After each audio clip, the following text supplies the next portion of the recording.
Hi there, I'm Henry Rosoff, and today we are taking a deep dive into the life and legacy of Pope Francis, plus what comes next at the Vatican following his death.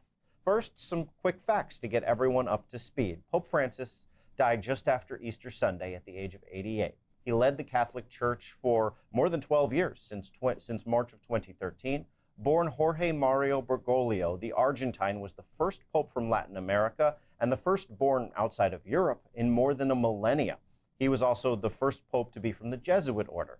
So let's start this discussion of his life and legacy by bringing in Natalia Imperatori-Lee, Professor of Religious Studies at Manhattan University. Thanks for joining us. Thanks so much for having me. So Natalia, let's talk about Pope Francis's background first and how it shaped his legacy. How did that impact how he led the church? Well, as you mentioned, Francis is the first Latin American pope and the first non-European by birth pope that the church has seen in a very long time. And I think that this really marks his papacy in important ways. First, he's in touch with abject poverty, the likes of which we don't really see here in the United States. That shapes his sort of being attuned to the poor, the sort of the forgotten in the world, the people who are just locked out of any kind of progress, material access to sort of food, to freedom, to all of those things that we take for granted in this country.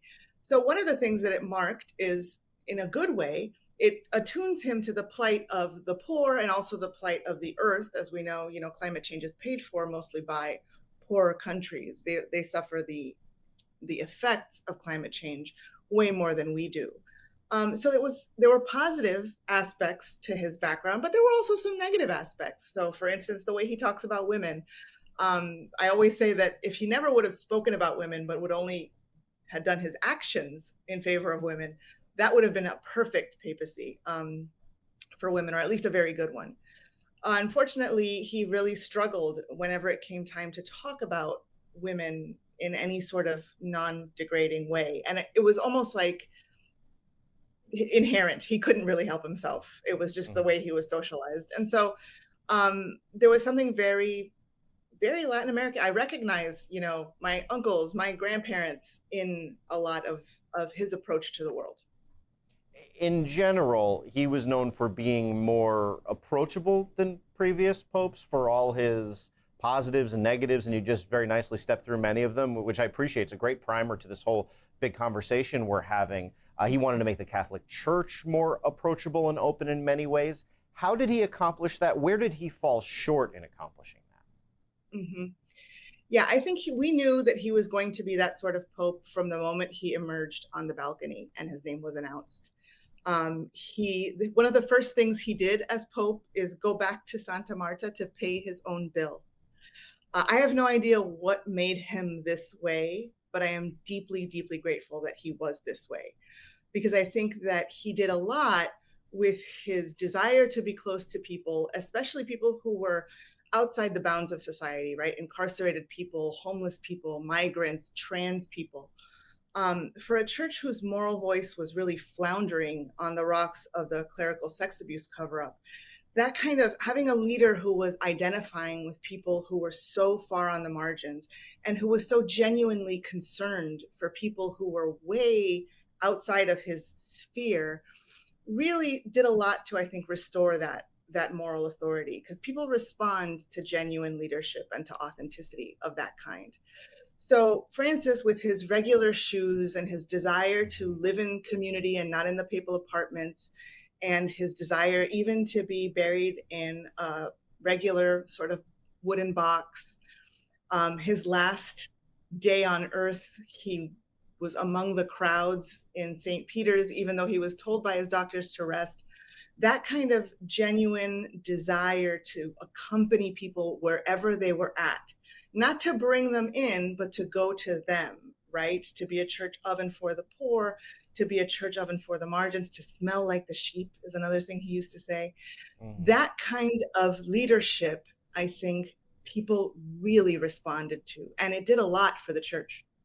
Let's talk about policies, especially ones that made news back here in the United States and more broadly in the Western world. Of course, the change into how LGBTQ couples were blessed, although he did stop short there, and then a change in how divorced people were approached. What exactly did he do? How transformational were those changes?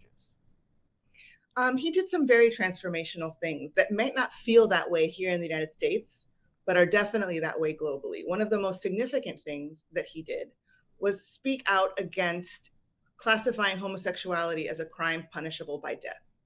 Now, again, in the United States, that isn't, that doesn't make a lot of waves, but globally, that makes a huge difference for many people who were suffering and really under threat of capital punishment, so of murder by the state, for the way that they live their lives. So that was a really important one.